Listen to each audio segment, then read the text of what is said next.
In today's show, we discuss, can green energy actually replace fossil fuels?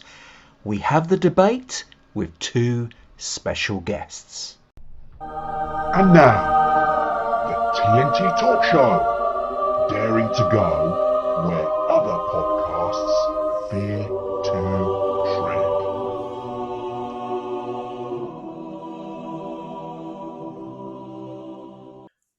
Hello, I'm Tony Fasulo and I share the stage with my esteemed friend and colleague Tayo Boya. Tayo, hello my friend once again. I hope you're keeping safe and well. Yeah, what the hell, Tony? What you gonna do, eh? Come on, we've got a great show lined up today. Be a bit more enthusiastic. Say hi to our audience out there. Come on. Okay. What the hell, Tony? What are you gonna do, eh? Hello, audience. Does that work? Oh, I should really give this up. You really should. Anyway, in deference of the fact that we have honored guests with us, I'm not, you'll be happy to know, going to tell a joke Hooray! this evening, but instead I'm going to teach people how to tell a joke. That's what I'm going to do. Very, very short, because I'm aware we have guests. It's very short. So you tell a joke, you construct a joke like this. Just imagine, you say to someone, just imagine that you walk into a bar and there's a long line of people there waiting to punch you in the face. That would be the punchline. Please, don't give up your day job. We should revisit this first bit of the show. It's when you groan that I finally find some meager enjoyment in life. Let's crack on with the show. Indeed we shall. We've got a great topic to discuss today, and to discuss it, we have got some wonderful guests with us. Now, the topic for today, in actual fact, is, can green energy replace fossil fuels? Or are we failing to transition away? And we've got some eminent guests with us who are knowledgeable far more than Tayo and I on this subject. And first off, if our guests would like to reveal themselves, because obviously our listening audience don't know they're there, our watching audience do. So if they would be kind enough to reveal themselves, we've got Sharon and Stuart, and I'll give a bit of background on both. So Sharon first. Sharon's been involved in the environmental issues, about global issues on environment, for over 28 years. Now, looking at Sharon, she probably started when she was 3.5, so she's pretty adept at this. You can tell she can't have been doing it for 28 years. She's simply not old enough, but she has told me she has, so she's on the show with us, sharing her knowledge. Now, the other guest we have with us is also well equipped on this subject, but he's normally now, which I didn't know, he shared this with me earlier on, that he's referred to as MBBB, which stands for Meaty, Beefy, Big and Bouncy. He's the one and only Stuart Moore, and he's a regular guest on national radio and also the director of Radio 4 Business. But as I said, he is very knowledgeable on this topic as well. So Sharon and Stuart, welcome both of you. You can unmute if you're muted and say hello to our audience. Okay, press. Yep. Hi, good evening. Hi, guys. Good to see you again. Good to see you again. Welcome back on the show. Wonderful. Love the joke. I didn't, Stuart. I didn't. I do try and discourage him, but I was being never polite. will. I thought it was. If only we had unmuted so you could hear the groans. It's the groans I'm actually going for. Oh dear. Anyway, let's move on with the show. Now, this topic, Tayo, do you want to kick things off? Because you brought it to my attention, in actual fact, because maybe naively, I thought, because of the way the world was moving forward, we were making progress. Mm-hmm. But you showed a video to me which actually opened my eyes. I have subsequently shared that with Sharon, and I believe she's shown Stuart. I don't know whether she has or not. Oh, no. She hasn't. She's nodding her head and saying no. But it seemed to bring... You're very unusual, Sharon, to be nodding your head and saying no. I'd have said you were shaking your head and saying no. That's just me. That's just me. So the reason I sent you that video, Tony, was just to wind you up. Look, I don't have a dog in the fight, okay? Of the four people in this discussion, I am the one who's just least invested and least care about it. As long as I don't gently salty to death, if it's quick and flashy and there's a flash heat wave or something that takes me, so mote it be. Who gives a rat's ass? On the other hand, if we're going to just like keep talking about what we're seeing now, I thought we were supposed to have the end of the world come in 2012 because the waters were going to rise and this was going to happen, and it's all just nonsense. It's in deference to our guests. I'm going to use my usual word. I don't believe in this thing at all, and some people do and some people don't. But at my age, I've got one foot in the grave, as you know very well. The lucky ones die first is my philosophy. I sent you that video just to wind you up. I didn't expect us to have a full-blown episode out of it. I am actually genuinely curious to hear what our guests are going to say. So I'm coming to this show with genuine curiosity, because from what I heard, we're not going to be able to replace fossil fuels with green energy. Don't really care whether we do or not, but I'd like to hear. I'd like to hear the other side of the argument. So I'm here as a curious, if you like, observer. Sharon, do you want to jump in first and comment on what we've mentioned so far? Okay, well, I think Ukraine has definitely taught us that we can make a transition, and I think we will. At the moment, in 2019, I believe it was, 37% of our energy came from green energy. In Wales, there's a fantastic scheme run through Nest, which is a government scheme, and that tackles fuel poverty as well as renewable energies. And actually, they have a really fantastic system that they've supported over 8,000 homes in the Welsh Valleys. You'd say, okay, they probably won't have solar, but the systems work.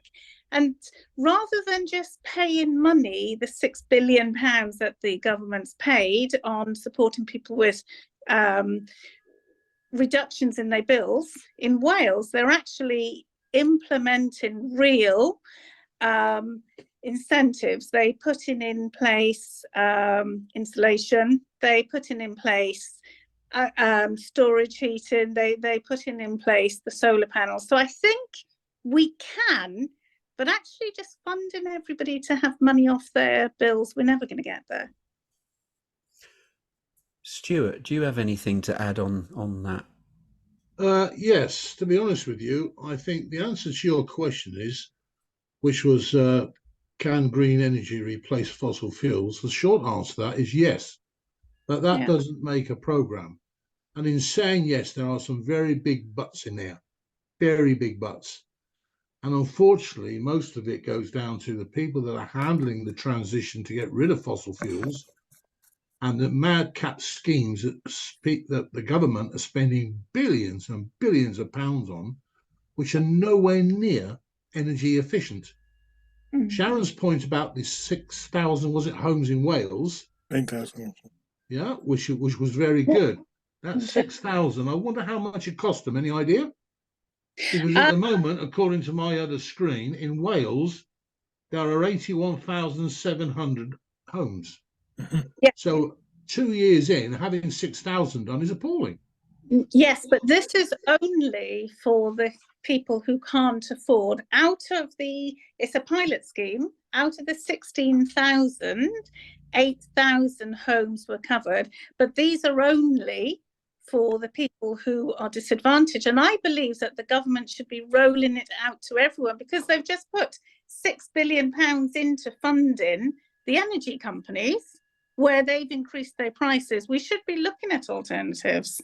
Yes, I think that one of the buts that I would have put into my answer is, yes, green energy can replace the fossil fuels, providing, one, and unfortunately this is not going to happen, the politicians stay the hell out of the way. Because the politicians that we've had over the last, I would say, couple of elections, since all this blew up, are absolutely appalling.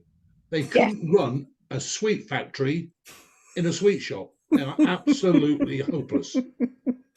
And that's right across the board. It doesn't matter what path you're going in. When all this started pre-COVID about, oh, we should save the planet, right? Absolutely. We've got to do it. We've got to stop ripping things out of the planet and come to energy sources that we can rely on.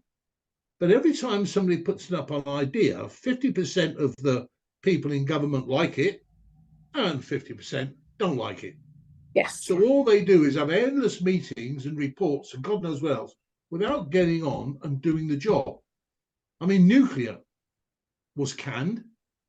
One of the safest, stroke, one of the most riskiest sources of energy power is nuclear.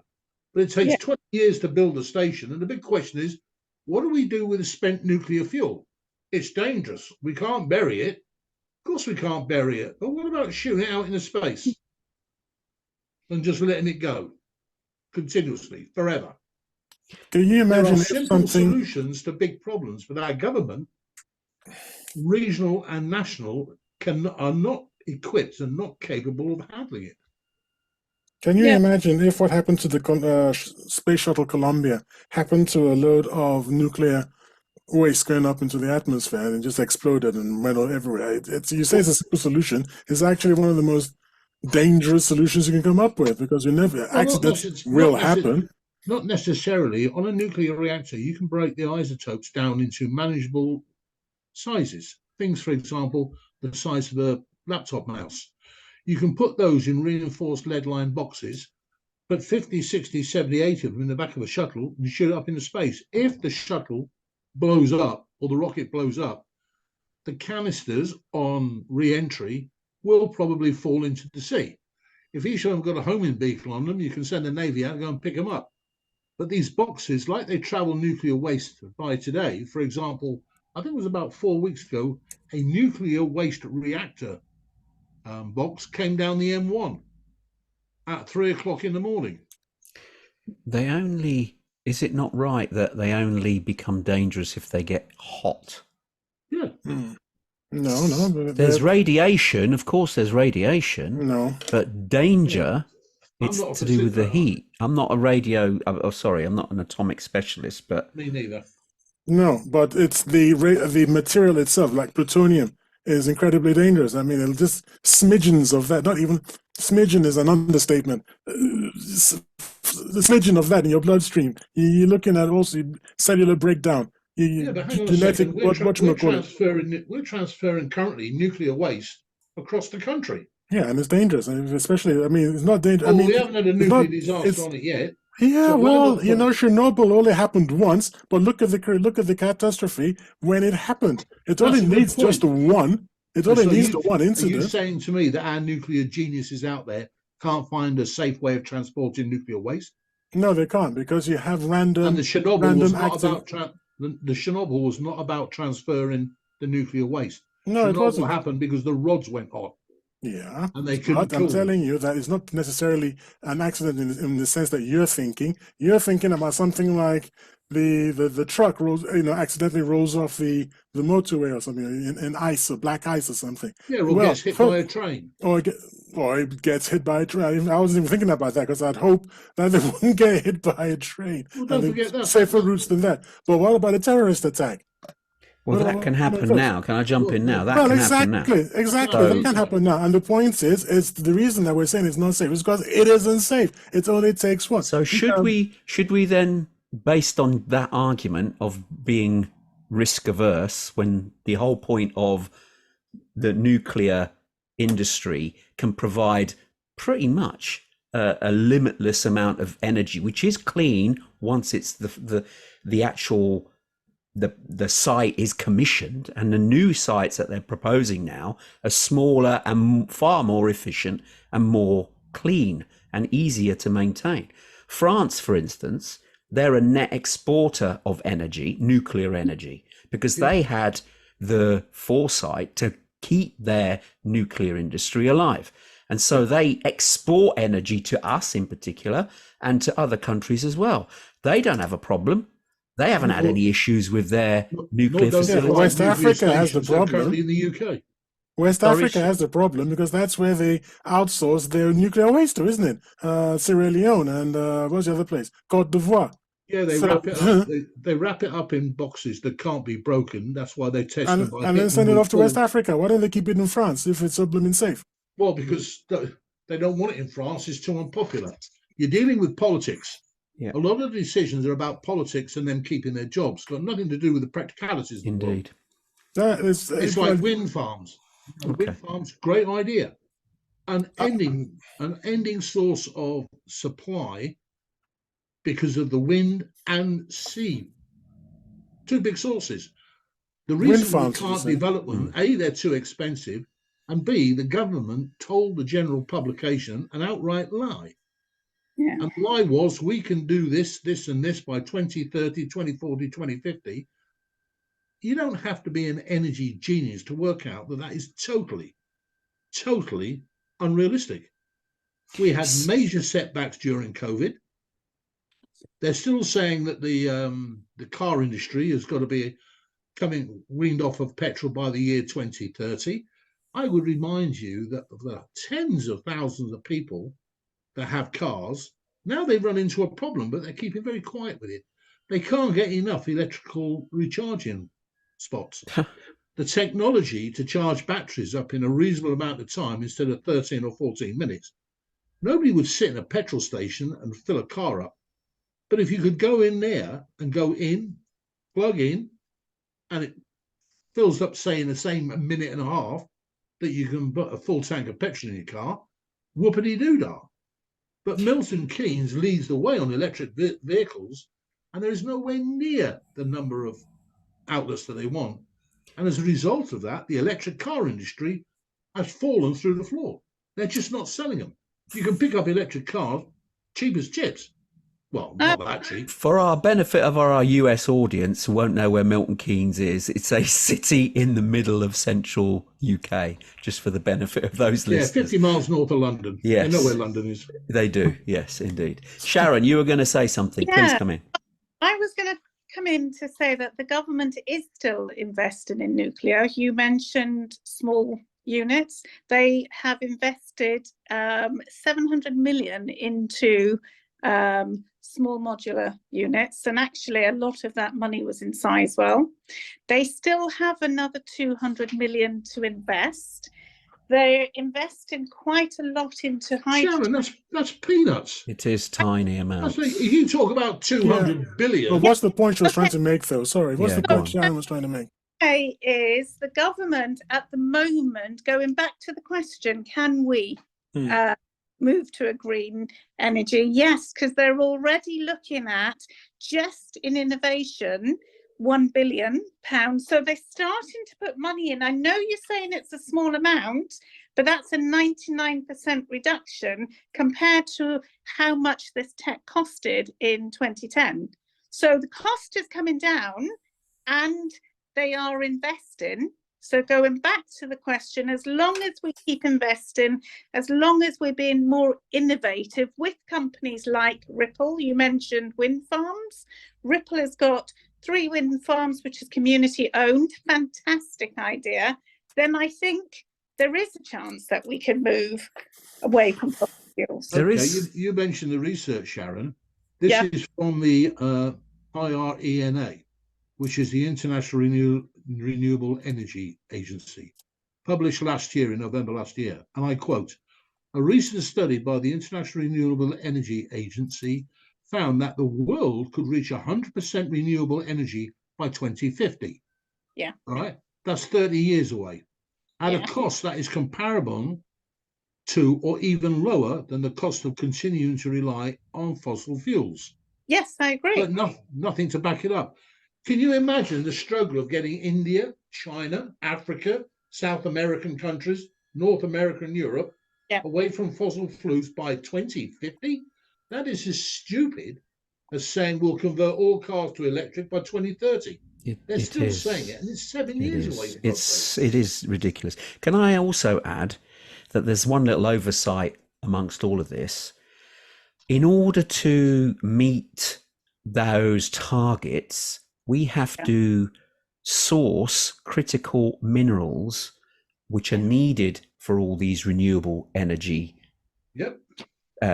systems. Batteries. Yep, yeah, absolutely. the batteries, the actual fins for the wind farms, the solar panels. These are all need a number of minerals which we don't have enough of. We actually have to increase the mining by 10 times. So we have to create, if that's such a word, 10 times more mining facilities than we have now worldwide in order to find the critical minerals needed to make all these devices. Now, the problem is there's another issue here because there are activists out there stopping government from opening up mines because they're saying they're environmentally bad.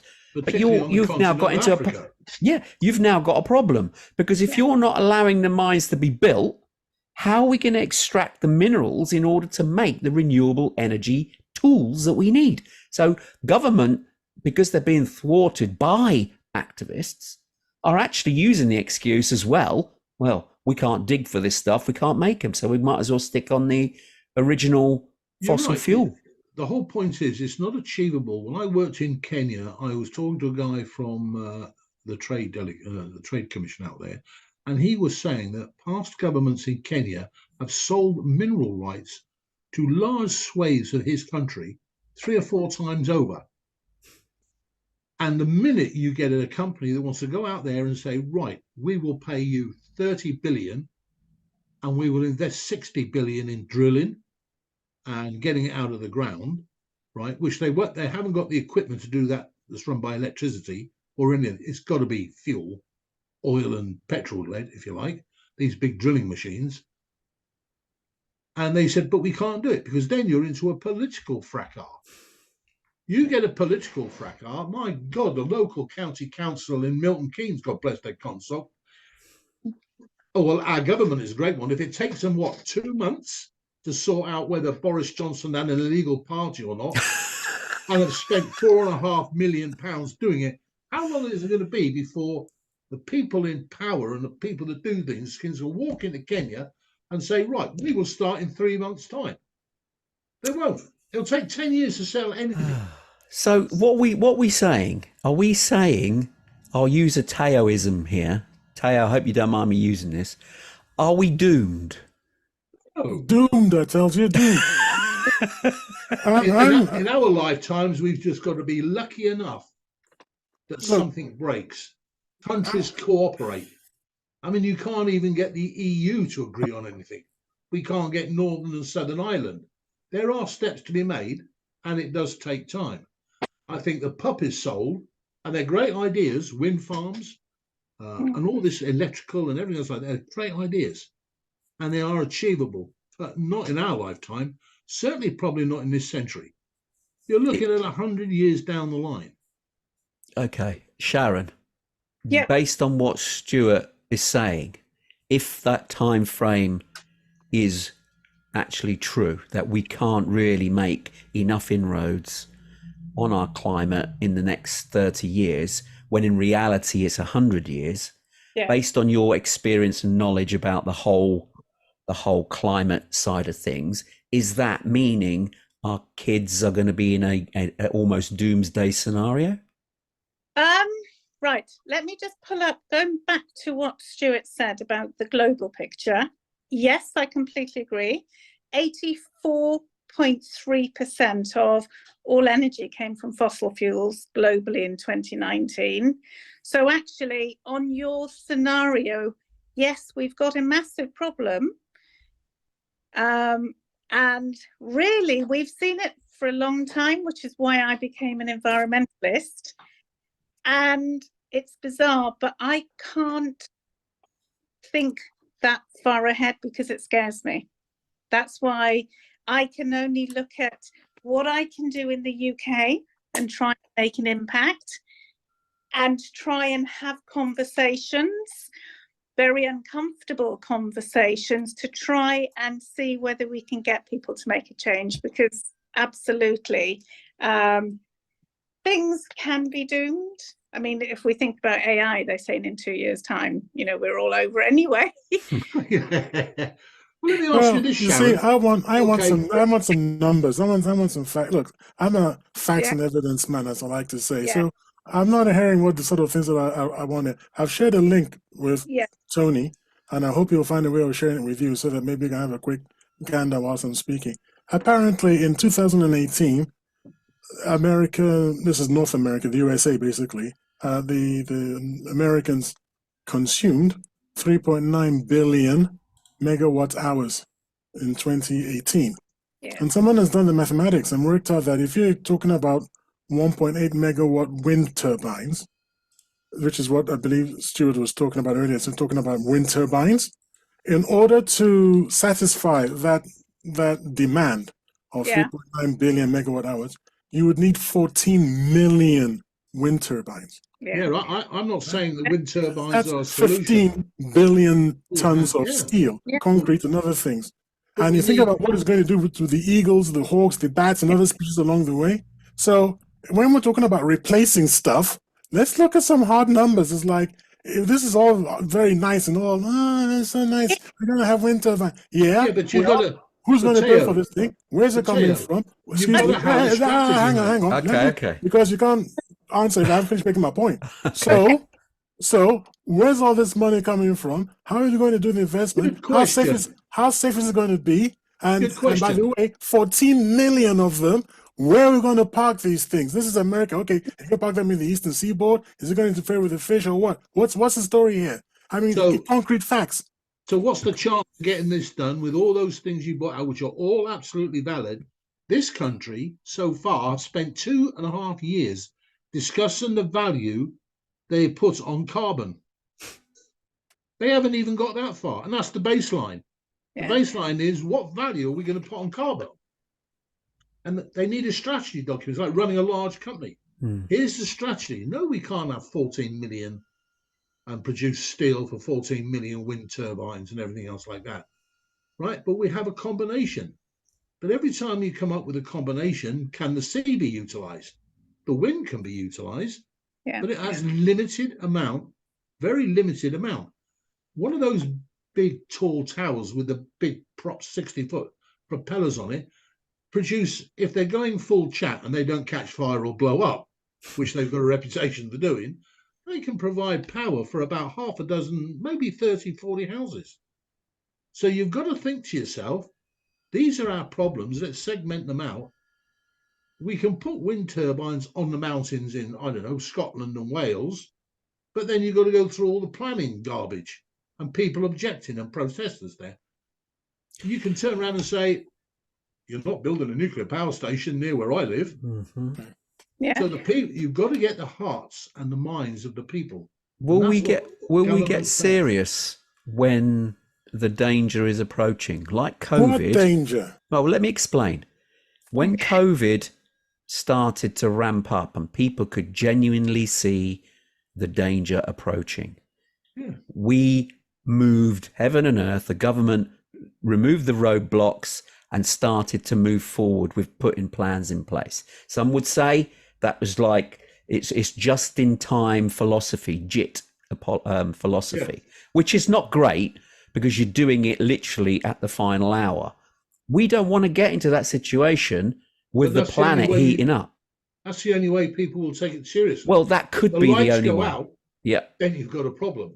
And the public will be up in arms.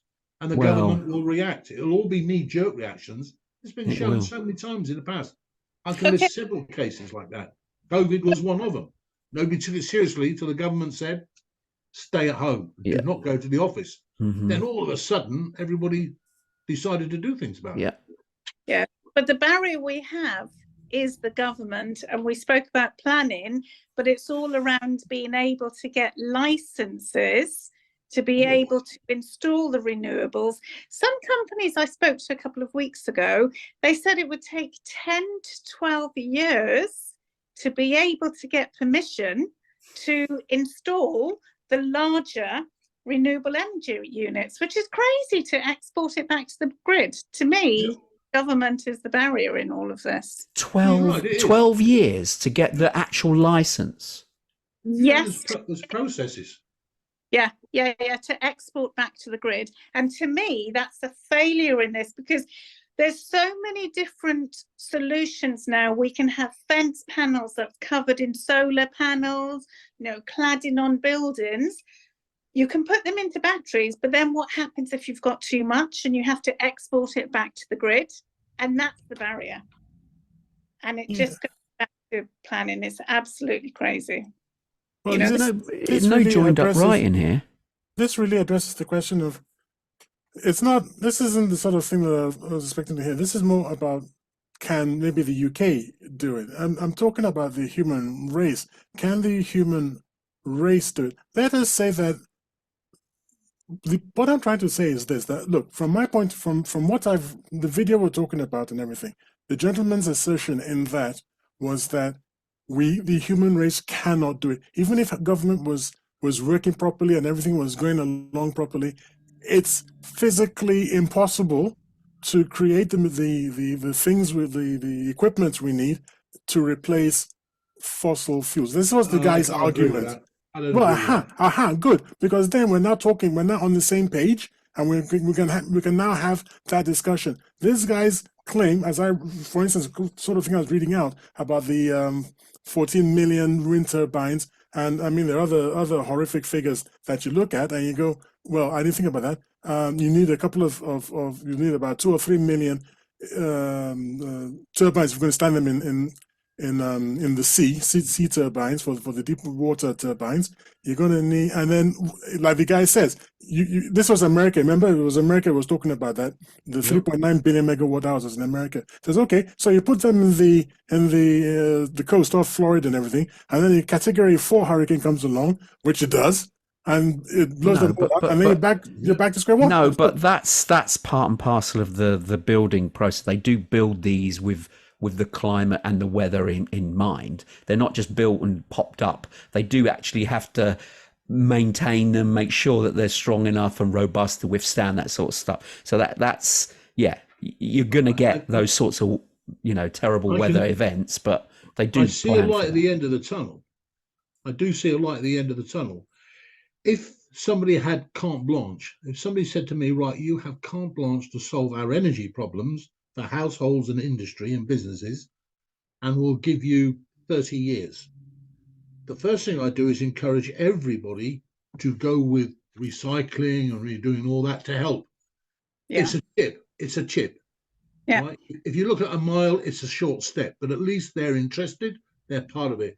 And then I'd say to them, then we will put together a group of companies, country by country, who will build a recommended number of nuclear stations. That will go down like a lead balloon. And while they're designing all these, they're also going to come up with a viable, acceptable way of disposing. Now, bearing in mind, these nuclear reactors run for 10, 12 years without having to be changed. And the changes only happen as about 10% at times, like a nuclear sub going around the world for 3 years without breaking the surface. That would, for somebody to do that would need us, the human race, to be in a cataclysmic situation.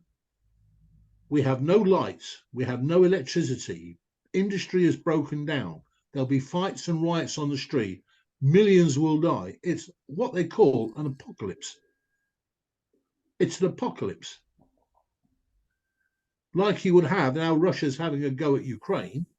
If something goes drastically wrong there, and then China and India get involved, and then America decides to do strong-armed through any reason or other, that can be cataclysmic as well. But climate change is something that we could work on to reduce the effects. But why not build nuclear stations in every country? It's going to take 20 or 30 years, testing, building, and all the rest of it. But I can't think that we can build 14 million wind farms. No, I do, Stuart, but also if every home was off the grid, I mean, I take very, very little power from the utility provider to run my home and my car, and I export. But if home was designed with renewable energy solutions, then, and we all work together and look at industry, I think it is doable. You know, how are you a net contributor to the? You've got to be. You're fortunate. You're in a position to be able to afford to do it. Yes. No, these cars are not coming down much in price, despite the fact that nobody's buying them. Yeah. Yeah. You know, and to put solar panels on your roof has limited. Yeah. Good as it is, it's limited. Yeah. And then my air source as well. And if I had a wind turbine, then I would be fine. But what I'm saying is, as standard, the government should be retrofitting everything. And I know we're just talking about the UK, but if all the developed countries did their bit and then supported the other countries as much as possible, it's a start. Because, you know, renewable energy does work. I'm going to take you up on something there, Sharon. It sounds great, and if we played a part, but we're sharing this planet with other countries. It's not just ours. Yes. Now, granted, if we get our house in order, we've got more standing to poke a finger at others and say, "Oi, you need to do the same." However, our contribution to the carbon footprint of the planet is only 2 or 3% of the global emissions. So even if the UK tragically sunk and we had nobody emitting anything, the global carbon emissions of the planet would only be down by 2 or 3%, which is hardly here or there. The problem we have is getting all the other countries on board, and collaboration at the minute is not a word that people are choosing to work. Then, Tony? Indeed. Yeah. There was a very China's not going to fall in line. No, there was India can't afford it. They can afford to build rockets, but they can't afford to do anything else. Well, that's choice there, really. And America has got no interest in doing it whatsoever. Strangely enough, I'm interested in the fact that, Tony, I'm interested in the fact that Stuart lived in Kenya, and when he was talking about every country should have nuclear power, I was just thinking to myself, Nigeria, no. Not if Nigerians are going to be running the damn place. No. I worked in Nigeria as well. If you promise, he's from Nigeria, isn't he? And he knows what they're like. So. If you promise that the nuclear power stations will be run by foreigners, then okay. But if you're going to hand it over to Nigerians, and as a Nigerian, I say hell no, because they're going to kill us all, man. No way, absolutely no freaking way, man. The problem, I worked in Nigeria as well, and I understand what you're saying there. But you see, Africa as a continent with these countries in like Kenya, Nigeria, Kenya, Uganda, I think is better, but Nigeria, place like that, don't really count in the scheme of things. All they have is mineral-rich land. Which nobody can get into because the corruption is unbelievable. Absolutely unbelievable. And if you look at the 10 worst countries to try and do business in the world, according to the business reports, 8 of the top 10 are all African. You can't get anything done there. But won't the people decide to do something? I mean, half the people in Nigeria don't get electricity on a regular basis anyway. Half? More like 95, maybe 98%. Yeah. I'm being generous. If you don't live in a city, and when you do live in a city, you get regular cut-offs. My parents have just spent my brother and sister have just spent 50 years in South Africa, in a modern town just outside of Joburg. Water and electricity cuts for a minimum of 2 hours every day. So they asked the council, why are we getting power cuts? There's a place called Benoni, which is a town the size of probably Luton. Again, Luton is a town not far from London for our US listeners. And then they turned around and said, I'll tell you for why. You're not paying your bill. Well, hang on. We are. We're paying our, what we call council tax, what they call bond tax, property bond tax, every month. It's done by standing order. Yeah, but the monies, when it gets to the council, isn't used to pay the electricity. Huge slices goes into back pockets. You can't do anything about it because you're out at night, you're going to get jumped and taught a lesson. And all this kind of corruption goes on. And that's something, again, that 50 or 60 years down the line won't happen. It won't. It's too Stuart, long. Stuart and Tyre, you're depressing me. I'm normally an optimistic person. I'm in Sharon's camp normally. I'm looking for optimism, hope, and future prosperity. But you're both putting me in a state of despair because it sounds like we Don't can't. get in a state of despair, He's going to mate. clap now because he's really happy. Welcome to the dark side, Tony. At least, Long time I've first waited of for all, you. first of all, Sharon and I won't give you lip service. We're not interested in that. We tell it like we think it is and what we are. And the good thing about it is because you're thinking of it this way, you are thinking of it and you'll think about it a lot harder. I think to get the planet to work together and actually come up with something, we need almost something COVID-esque, a threat of some sort, which will galvanize minds and allow people to actually work together for a solution. And I'm going to make a prediction, and I've said it here on the TNT talk show, where the planet will galvanize and we will actually solve this problem because we have to. Because, not because of the threat itself, but because now this is really out there, but I'm going to say it. If you've noticed in the media of late, there have been more mentioning of this. Oh no! Yes. Oh, don't, yes. Tony, no. We're going to have an external threat. We're going to discover that there's going to be some alien species that will threaten our planet He's serious, unless we do anything.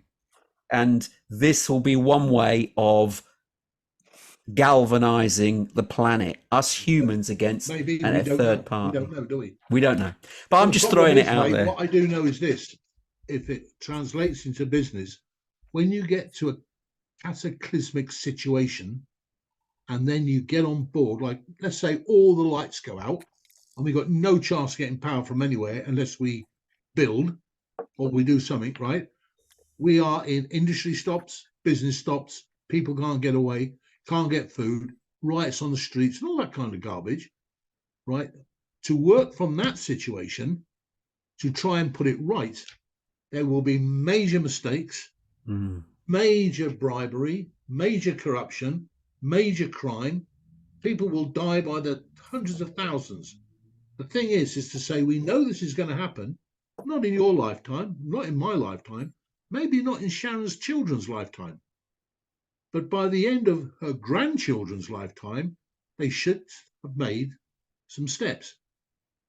Now, if somebody can come up with a viable, and Ty did, come up with a viable, you already said, can't make 14,000 wind farms.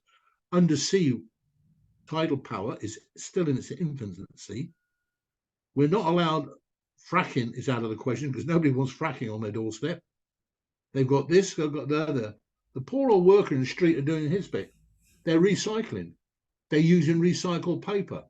They're saving plastic. They're doing all this kind of stuff. They're all doing their bits. But that's all chipping of the iceberg. The big lump of the iceberg is below the surface, and that's the politician's responsibility. Indeed. Squarely on their shoulders.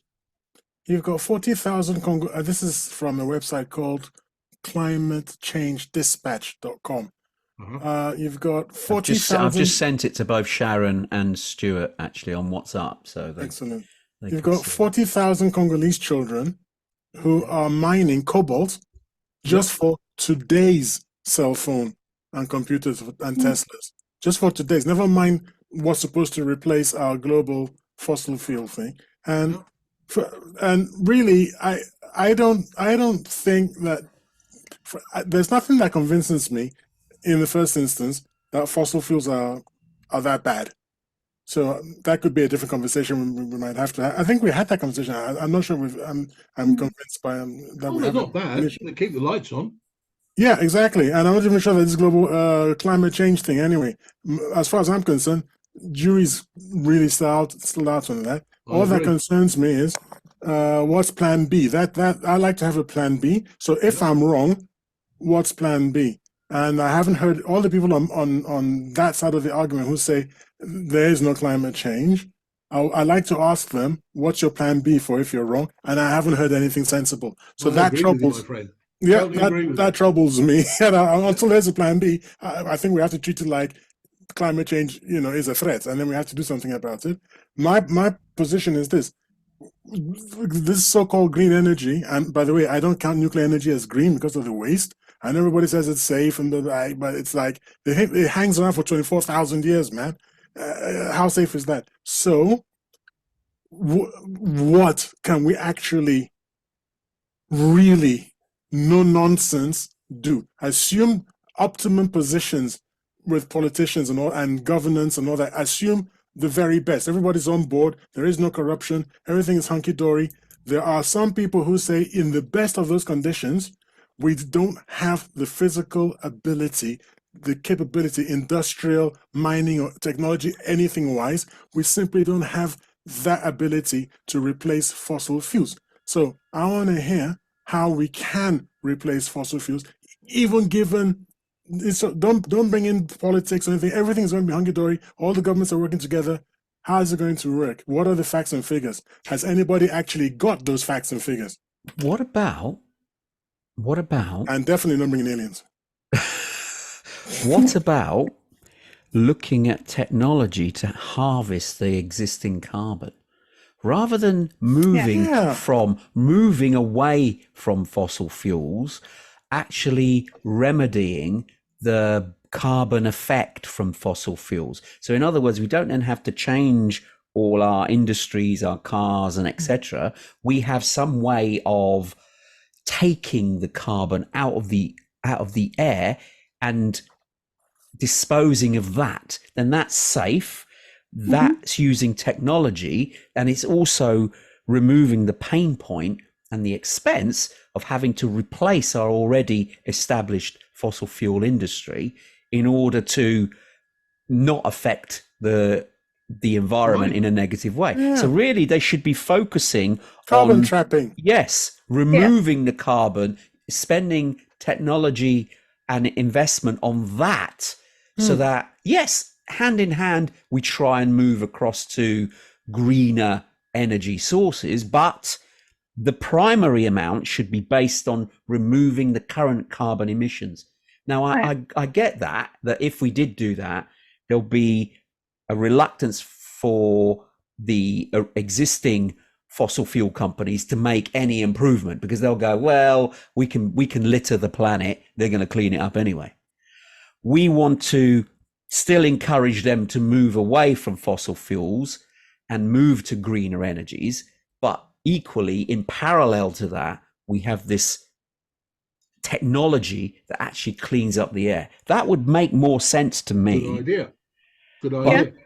It's not clean up the air. You're not allowed to drive. On the 2 days you're not allowed to drive a vehicle, a petrol or diesel driven vehicle in Calcutta, which was absolutely smogged. You couldn't see across the damn street. People were wearing masks. 2 days a week, nobody was allowed to drive. Cleared the air in 3 weeks. You could at least see across the town. There are mechanisms already now. Kind of fascist, but okay, it's a start. There are already in place. Drastic measures. We're talking about the human race. Yeah. But Tony's idea, I like the idea of trapping carbon. So can't we have something that you attach to exhaust that traps the gases? All of us live in the Midlands. If you've been on the train from our part of the Midlands, if you've ever gone up towards Derby or Nottingham or whatever, you would have seen the smokestacks. The power plant smokestacks. I think they're in Beeston or something like that. And you look you see all this smoke belching into the sky. You're thinking to yourself, are you serious? Can't we do something? Why are we releasing all this stuff into the atmosphere? Capture that somehow. I mean, seriously, capture that, and then we're not going to have this problem. The big power stations is steam. It's not smoke. It's steam. Oh, is it steam? Oh, thank goodness for that. It was bothering me. I was like, that's insane. There's 8 towers up at Nottingham. We use it as a waypoint for navigation when we fly on a route over there. You can see it from miles away. White clouds coming out of that. That's steam. The one at Bicester, which has been knocked down now, a few years back, that was steam as well. Most of these towers are steam. So what's everybody yakking about then? What's the freaking problem? It's all steam. Well, you tell me. Well, then there is no problem. So what the hell, man? Everything's hunky-dory. It's not that. It's the car. Cars still produce emissions. So and put this thing that you're suggesting, brilliant idea, Tony. Let's work on that. Why isn't somebody working on that? What I is think the they engineering? are. I what's think the they are engineering working problem? on it. I I'm think sure they are they are. working on it, but it's just not getting the media news as it would. Can I just bring something into play just for your benefit? I'm also mindful of the time here. We've got about 10 or so minutes left in the show. But what happened just recently, the energy secretary in the US had to sit in front of Congress to justify why US Congress had to fund a $3 trillion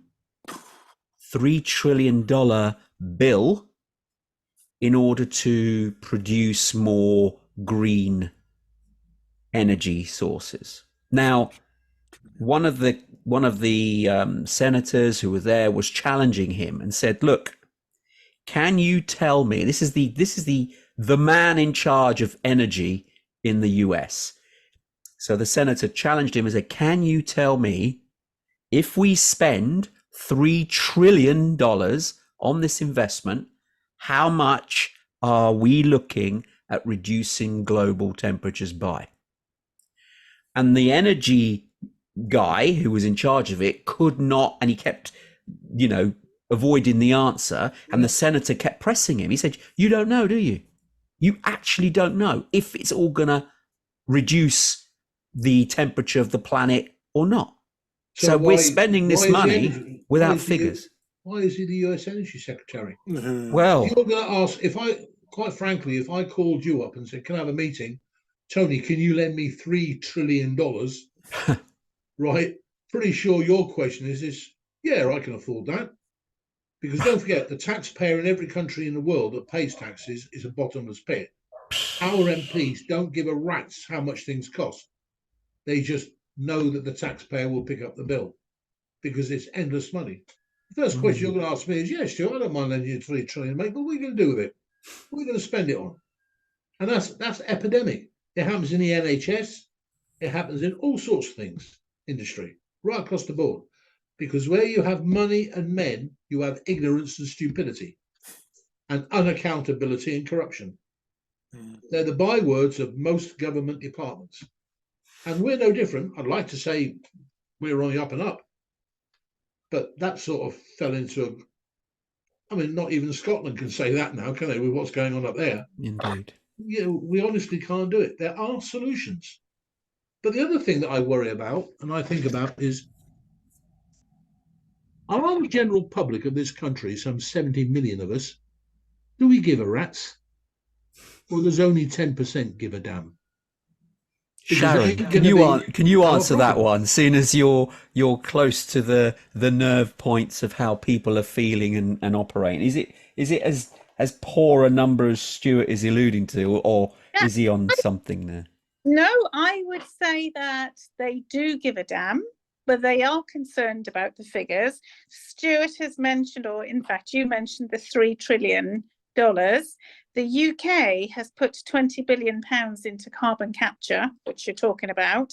And what they're saying is we'd have the capacity to store 78 billion tonnes of carbon, but that is really, really tiny. The bit that people are worried about is, why aren't we putting money in? Why isn't the UK putting trillions of pounds to make a difference? So I would say, as opposed to sending the money all over the world and doing all sorts of different things, there's arguments for all against everything. I think people would be happy because they keep talking about COVID and the impact. So many people came close to losing everything, their families, all the rest of it, but they had a glimmer of what life could be like with, clean rivers and clean air, and they liked it, and they would go back to it. So I think people do care, and they would invest. I think the majority. Speaking for the others, think, rock on. I support David Attenborough. Rock on. And that's about the length of what they take into. So I know loads of companies that still don't use recycled paper, still use plastic waste paper bins, which if you put them in landfills can stay up to 1,500 years. Plastic doesn't disintegrate. Mm. And they have fleet cars. They're not electric. They're still petrol. The aftercare car market don't want electric cars on the road. Yeah. I've got friends that own garages, right? And my God, they don't want electric cars on the damn roads. Mm. Wipe his business out.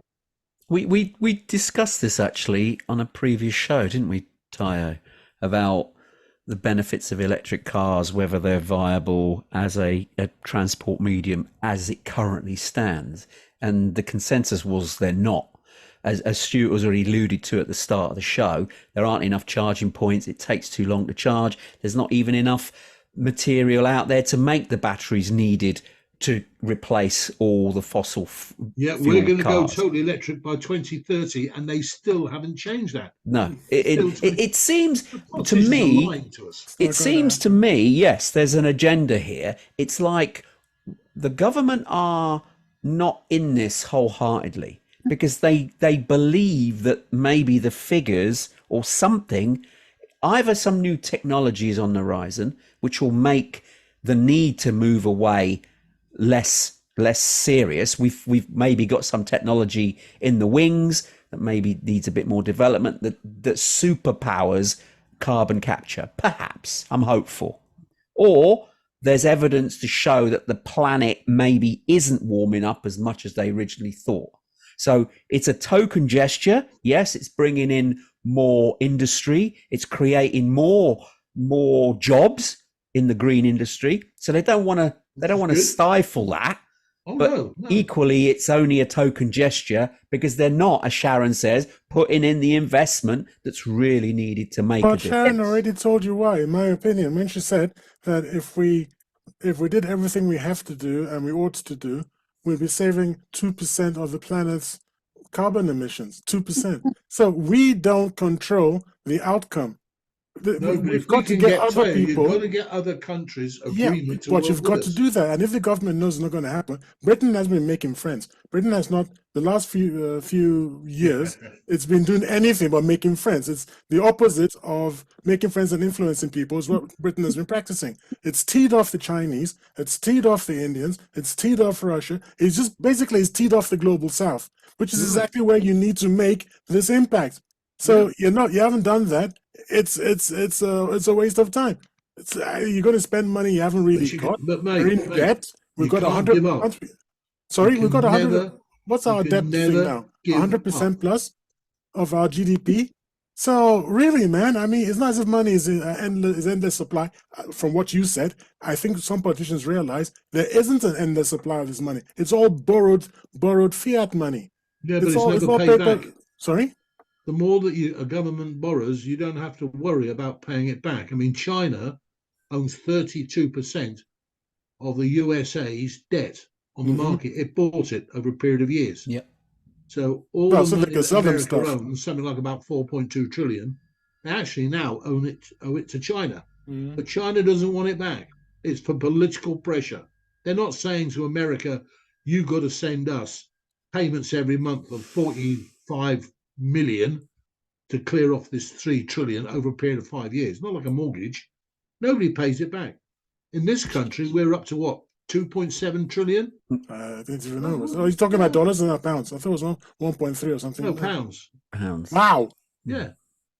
But Stuart, you know what's really strange? The US borrowing a significant amount from China as well. No, that's how they pay for stuff. It's daft. No, it's not daft. That's how they pay. China makes the stuff, sells it to the US, but it sells it and takes debt instead. Do you understand? That's how it's all funded. It's all paper money if they started anyway. saying to America, pay us for the stuff you're taking, America will stop taking it. It's all paper money. Honestly, I thought of a brilliant idea of how to solve the entire problem. Go on then. Bash it into AI and see what it comes up with. Ask AI, ask Chat GPT, Chat whatever it's called. Chat GPT, yes. Yeah, indeed. ask Chat what you I'll tell you what, go online and have a go at Bard. Remember Shakespeare? I've used Bard. Yeah, I've used Bard. That's Google's version. And I'll tell you what, it comes up with some hoots. Yeah, it's a bit flaky, to put it mildly. All we have to remember is Idi Amin killed so many of his fellow countrymen that the GDP rose. So there's a hint for the wise person. I reckon what will happen, AI might take over and we'll all be like, not droids, but what were those people, Borgs, are they with The Borgs. in there, like the Borgs? Assimilated, yes, in, Oh, the Borg in Star Trek, indeed. Star Trek, yes. Indeed. Right, I'm mindful we're getting to the top of the hour here, so I'd like to go around the table just for a sum up. I'll start with our guests first. Sharon, what's your opinion? Has it changed in any way whilst going through this discussion?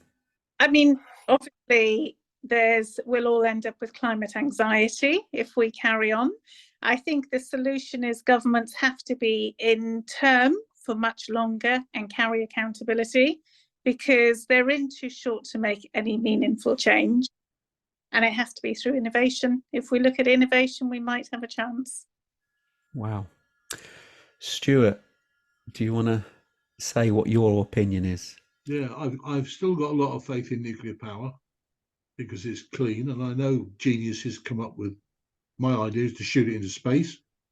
There might be reasons why we can't do that. There might be reasons why we can. I don't know yet. But we've got to get governments working together. There are an incredible amount of really bright people in the world from all countries. And we've got to get together and we've got to task them, even if it takes them 5 years, task them with a plan. Task them with a plan and say, look, this is where we want to go. Get rid of all the politics.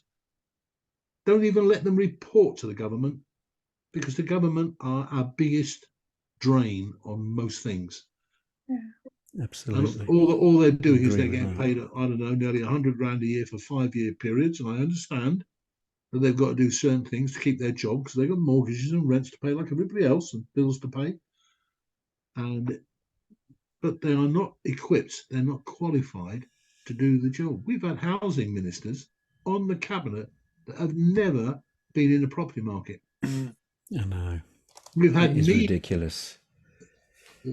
I remember meeting the cabinet minister quite a long time ago, Adadu, who was in charge of sport, media, TV and radio. And he had been interviewed on TV, but he hadn't done anything else. Never worked at a publisher's, never worked at a newspaper. He had no idea what the media was. I asked him what the IPA was. And he said, that's a beer, isn't it? Oh, So we're talking about media. The International Practitioner of Advertising is the god of all media, and you don't know it. And we're paying you extra money to head this committee up. You're an embarrassment. it is nonsense. He wasn't keen. He wasn't keen on that, I must admit. We echo that about the government for sure. Yeah, we've just got to get the brightest of the bright together and say, look, you got 5 years, all meet, take it in turns. You can meet in America, meet in the UK, meet here. None of all this rubbishy. In 20 years, we can do this. In 20 years, real PR, real story by newspapers and magazines and TV, giving the public honest, accurate information. Even if they come on and look, say, all these gurus have put together, and what they've decided now is we're going to half the size of polythene bags for your rubbish bins. Okay. They've got to come up with something. And I reckon I've got a lot of faith in human nature. I've got a lot of faith in the youth. And there's going to be enough of them that are coming through the ranks from the best universities, the common sense people, and things like that. More Musk, more Branson, he's a bit old hat now. But people like Musk that are blazing the way, Zuckerberg, blazing the way. That's what we need. It ain't going to happen. You and I, but well, not in our lifetime. Okay. Thank you for that. Daya, your final sum up, please. At the beginning of this show, I don't know if you caught it, Stuart said there are these people who couldn't organize a sweet factory in a sweatshop, in a sweet shop. And I was thinking to myself, it'd be a lot easier to organize a sweet shop in a sweet factory. But that's just the way my mind works. Okay, now, he's talking about the best educated. I was honored you picked that up. Because that's the best educated people. You went on about that other thing. I thought, I wonder if you'll pick that up. It's taking you 46 minutes, but I'm not going to hold that. I got to work it in naturally, man. I'm going to force it in, you know. So you're talking about. That's killed my joke now. Best educated people you're talking about. I'm for my sins a teacher. And I assure you that the state of education in this country, it's a forlorn hope, expecting the best educated people are educated to the level of nincompoops when you and I were young. These people are not educated. We're not. We don't have an education system in the UK. So just abandon all hope in that direction. It boils down to this. What I've heard today, from what I've heard today, do I think that green energy will replace fossil fuels? I have not heard anything to convince me that's going to be the case. I don't think that most of the time we were touching upon the actual hard figures involved, slightly distracted by the politics of the thing and kind of societies we're running and that sort of thing. The human race is just not geared up towards looking at the hard issue of practically substituting fossil fuels with green energy. So it's not going to happen. You're erring on the side of ET, popping along and rescuing us. The what? ET, extraterrestrials. Yeah, what was it? I didn't understand. Are they going to rescue us from this plight? No, my God. That's ask Tony. That's not my bag at all, man. I'm not in that. No. I'm just saying. You got away with that, mate. I put it out there. No, okay. Look, I'm mindful of the time here. We really do need to wrap up, but I'm hopeful. I'm not as negative as Tayo, but I agree. It doesn't sound what we discussed today as if there's positive strides, but I'm ever hopeful. I'm a positive, optimistic person, and I hope that technology will be found in order to carbon clean the atmosphere. I think that's more viable than if we were to try and move wholeheartedly into green energy to replace fossil fuels. Right, yeah, I think it's too entrenched. It touches too many industries for that to change in the time frame that they've proposed. I think the alternative has to be to capture the pollution that it currently emits and then slowly over a longer time frame maybe reduce it altogether. But that's just my view for today. But we really must end the show. I'd like to thank our two guests for coming onto our show and making it a great debate. Stuart and Sharon, I hope you've enjoyed being on our show once again. We'd love having you on. Yes? Yeah. Wonderful. But unfortunately, folks, we have reached the end of the show for another week.